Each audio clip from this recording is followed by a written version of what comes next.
Hello there and welcome. My name is Alexander and you're listening to Another Realization. I wanted to quickly share a pet peeve of mine. A lot of people have differing opinions about certain things and a lot of people have a unique way of living their lives. And of course, it is inevitable that many people don't agree about everything. But the thing that frustrates me the most is that it is usually followed up by something they want to have done unto someone else for having a particular opinion or lifestyle that they disagree with. So it would be something along the lines of, well, people who say that climate change is not real should be arrested, and people who don't refer to transgenders with the right gender pronoun should be fined. People who don't get their vaccine should be fined, or people who possess a particular plant should be fined and arrested.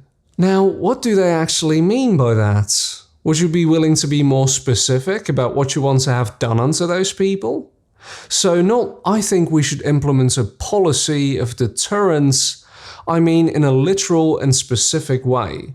For instance, to say that someone should be arrested for saying something that you disagree with is actually to say, I want a group of armed men to kick down this person's door and to do violence unto them, to drag them away from their friends and family, and to put them in a cage for several years, because they don't share the same opinion as I do.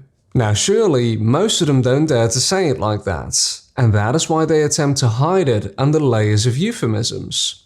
And some of them will argue, well, what they're saying is dangerous and could harm other people. Okay, so your solution is to go out and harm those people? But let me just ask you a quick question. If a person says something that you disagree with, why don't you go to their house, kick down their door yourself, do violence unto them, drag them away from their friends and family, and put them in a cage somewhere, or lock them up in your basement? Now, I'm pretty sure that you wouldn't feel justified in doing that. If it wouldn't sit well with you if you did something like that yourself, then why would you let a group of politicians send out their armed enforcers to do that for you? The same goes for fines, which is a euphemism for threatening somebody to hand over money and doing violence unto them if they don't pay up. So if your neighbor has a plant that you don't like, if he has a habit that you don't approve of, like smoking marijuana or using entheogens or something, then why wouldn't you just knock on his door yourself and say to him, if you don't get rid of that plant, then I'm going to steal lots of money from you, and if you don't give me your money, then I will kick down your door, do violence unto you, drag you away from your family, and lock you up in a cage. Or if you think that he should be fined for not referring to you with the right gender pronoun, would you knock on his door and force him to hand over thousands of dollars and threaten him with violence if he doesn't do that? Because he did not refer to you with the correct gender pronoun? Or take vaccines, for instance. If you think people should be fined for not having their jab, would you knock on the doors of all the people who refuse to take it and force them to hand over lots of money and hurt them and kidnap them if they didn't pay up? That doesn't sound very civilized. It actually sounds terroristic. And I'm pretty sure almost nobody would feel morally justified in doing that. So again, if you wouldn't do that yourself, then why would you ask somebody else to do it for you? If your position is that it's okay to attack people or to take their money from them by force when they don't do what you want them to do, then why don't you do it yourself? You would at least be consistent with yourself. But if you wouldn't do that on your own, then why would you want politicians to do the exact same thing in your stead?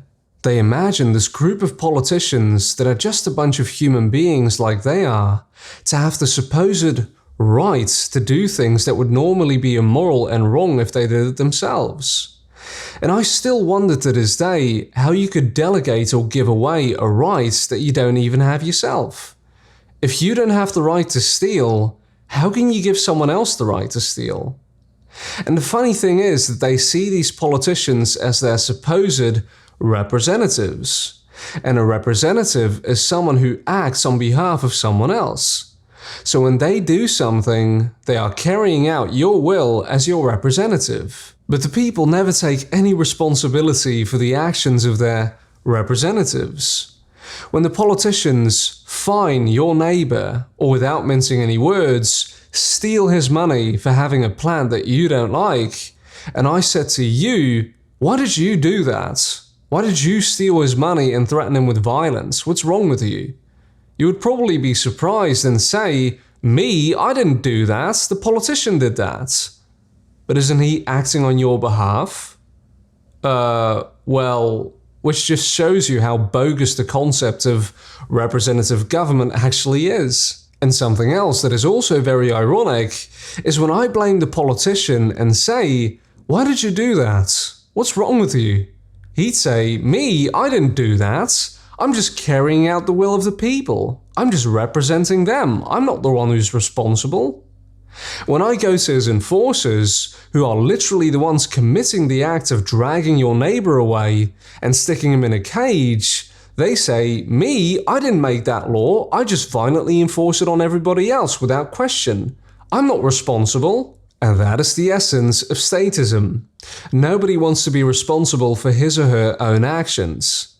They advocate for violence to be done unto others, but none of them want to be responsible for it. What a system. Speaking of which, many people participate in the political process and vote for government to fund the education system that they want, or want government to spend more money on defense or the poor. And they get annoyed and frustrated a lot when government doesn't do what they want it to do. Well, instead of asking politicians to do it for you, why not just skip the middleman and go out and do it yourself? If your position is that it's okay if people's money gets taken from them by force so that it can spend it on what you think is a good idea, then why don't you do it yourself? Why don't you go out and do the exact same thing that you want government to do, which is force your neighbors to hand over money under the threat of violence and putting them in a cage so that it can spend it on the poor or the defense force that you want, in the form of taxes? Why don't you go to your neighbor's door and force him to give you money under the threat of violence and putting him in a cage, so that you can pay for your child's education or so that you can give it to the poor? Some of you might say, but we need to pay for those things. But why don't you say that to your neighbors as you rob them of their hard-earned wealth?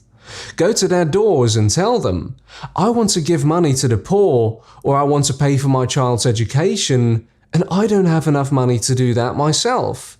So you're going to hand over your money, or else I'm going to hurt you, drag you away, and lock you up in a cage. Because we need to pay for those things, you see.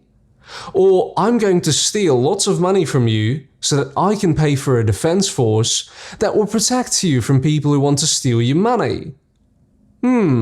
If you wouldn't do that yourself, why ask somebody else to do it for you? Or vote for somebody else to do it for you? As if there is a difference. And the point is this: if you're one of those people who wants the world to work in the way he wants it to work, and wants people to behave according to how he wants them to behave, by urging a government to force that on other people, using threats of violence, don't you think that's a bit cowardly and hypocritical? Since you know that such actions are wrong if you did it yourself, yet you're okay with letting someone else do the exact same thing for you, and would even condemn anyone who resented or resisted such acts of aggression? Now, of course, I'm pretty sure many of you were not even aware of what you were advocating. You were not aware that what you were doing was advocating violent aggression against all of your neighbors and millions of people you don't know. Yet that is exactly what you were doing. But again, I don't think you were entirely aware of that.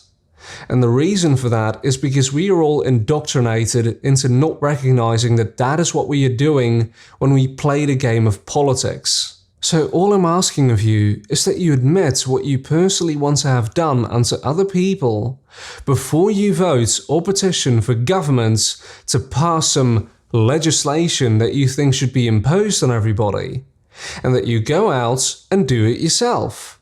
Go out and threaten and harm people for not doing what you want them to do. Go out and aggressively impose your preferences and priorities on other people who haven't harmed or threatened anybody. That is not okay. It is not okay if you do it yourself. It is not okay when you ask somebody else to do it for you. And it's not okay when you vote for somebody else to do it for you. So if you would not do it yourself, if it wouldn't sit well with you if you did it yourself, then you shouldn't be asking somebody else to do it for you. And you should also not vote for somebody else to do it for you. And I used to be there as well, because I was not aware of what I was advocating.